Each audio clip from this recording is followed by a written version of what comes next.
Well, by now the world is pretty aware of the passing of the great Ozzy Osbourne. Uh, as of July 22nd, 2025, he had just had his last Black Sabbath concert July 5th in England. And he looked pretty delicate, and he did a really good job on stage. And but I didn't think we'd lose him this soon.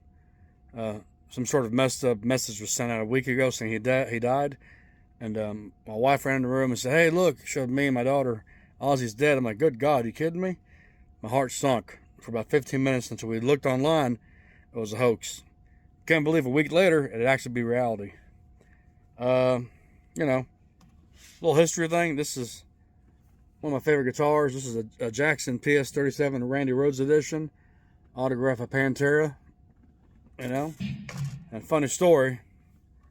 It's missing the tip because one of my friends, Gary, who was also a drummer, phenomenal drummer, hung up my guitar after looking at it against the wall rack on the hook.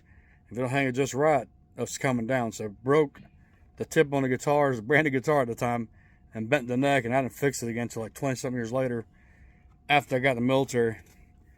I had a second guitar, Star Force Black, with Pantera autographs, but a friend lost it apparently.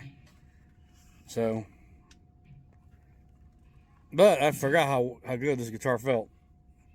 It needs some adjustments. So, long story short, Randy Rhoads, why is he important? He's important because he allowed Ozzy to transition successfully from when he was kind of fired from Black Sabbath into a hell of a solo career.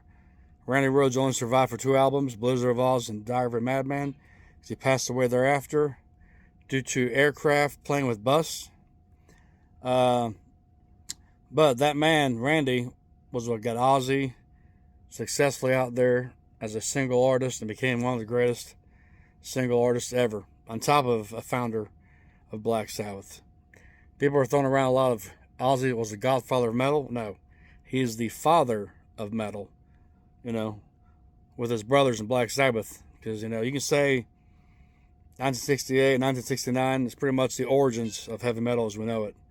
And that's what Ozzy did, Every generation has an icon. Johnny Cash for country, Elvis for rock, B.B. King for the blues, Michael Jackson in pop, but Ozzy Osbourne stands alone.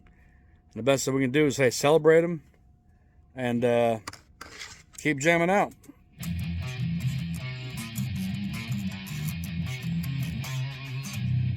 Rest in peace.